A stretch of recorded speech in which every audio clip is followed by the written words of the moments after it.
Social media ते सिंधी ॿोली ऐं लहजे जी वज़ाहत कंदे वीडियोज़ ठाहींदड़ कशफ नाले छोकिरी न रुॻो लखें सिंधी माण्हुनि जूं दिलियूं खटे वरितियूं आहिनि, पर सिंधी माण्हुनि जे मिज़ाज, मुहबताणे रवैये, खुलूस अंदाज़ ऐं सिंधी ॿोलीअ जी मिठास बाबति पिणु दुनिया खे बहितरीन पैगाम ॾिनो आहे। कशफ नाले नारीअ जी माउ कश्मीरी जॾहिं त पीउ सिंधी आहे। इहो ई सबबु आहे त कशफ कश्मीरी ॿोली ऐं सकाफ़त सां गॾु सिंधी ॿोली ऐं सकाफ़त बाबति बि चङी रीति वाक़िफ़ आहे। ठाहियल वीडियोज़ में कशफ जो चवणु आहे त उहा सिंधी सकाफ़त, सिंधी माण्हुनि जे औरतुनि, ॿारनि, तोड़े मिटनि माइटनि जी इज़त ऐं एतिराम करण वारे अंदाज़ खे तमामु घणो पसंदि कंदी आहे। इहो ई सबबु आहे जो कशफ पंहिंजी वीडियोज़ में सिंधी सकाफ़त तां कुर्बान पई थिए। हिक वीडियो में हूअ सबा जे सिंधी माण्हुनि सां सबा जे अंदाज़ में मुखातिब थींदे सवाल करे थी त तव्हां मूंखे हिक ॻाल्हि जो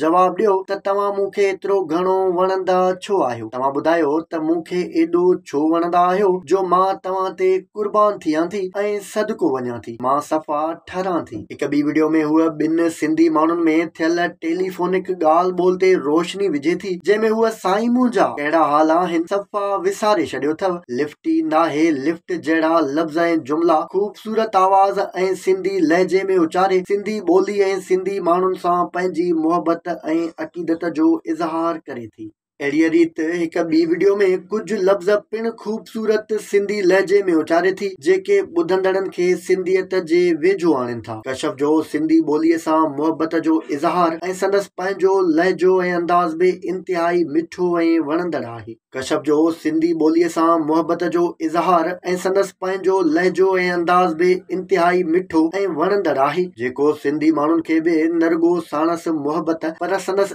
एतिराम ऐं इज़त ॾियण ते मजबूर करे थो। हिक वधीक वीडियो में हूअ कंहिं सिंधी औरत तरफ़ां ॻोठ अचण तोड़े कमंद ऐं माखी खाइण जी दावत खे बयान करे थी, जेको पिणु इंतिहाई ख़ूबसूरत ऐं प्यार भरियो आहे। कशफ माउ ऐं पीउ जी अलॻि अलॻि क़ौमियत सां पिणु अक़ीदत जो इज़हार कंदे पंहिंजे नाले पुठियां कशफ सिंधी कश्मीरी लिखे थी। कशफ जो अहिड़ो अमल ॿोली जे बुनियादनि ते क़ौमुनि में पैदा थींदड़ वेशनि खे ख़तम करण जो ओञाण ऐं मिसाल पिणु आहे। सोशल मीडिया प्लेटफॉर्म्स ते वायरल थियल वीडियोज़ में लखें सिंधी माण्हू संदसि जे आवाज़, अंदाज़ ऐं ॻाल्हायल सिंधी ॿोली खे पसंदि कंदे साणसि मुहबत जो इज़हार कनि था ऐं खेसि सिंधी ॿोली ऐं सिंधी सकाफ़त सां एतिरी बेपनाह मुहबत करण ते भलीकार करण सां गॾु संदसि जी हौसला अफ़ज़ाई ऐं साराह पिणु करे रहिया आहिनि।